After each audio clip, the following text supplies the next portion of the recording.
Tinanggal bilang miyembro ng National Unity Party si Cebu 5th District Representative at Deputy Speaker Duke Frasco dahil umano sa hindi niya pagpirma sa Manifesto de Support kay House Speaker Martin Romualdez. Paliwanag ni Frasco nang makausap niya ang ilang kongresista at local leaders mula Visayas at Mindanao, marami anya ang disbayado dahil napangunahan ng pansarili at politikal na interes ang inaasahang pagkakaisa ng mga tao.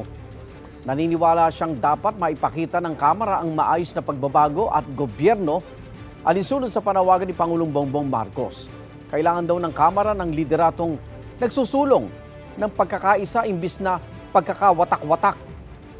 Pinabulaan na naman ng NUP at ilang kapwa niya Deputy Speaker ang sinasabi niyang hindi pagkakaisa sa Kamara. Igan, mauna ka sa mga balita, mag-subscribe na sa GMA Integrated News sa YouTube para sa iba't ibang ulat sa ating bansa.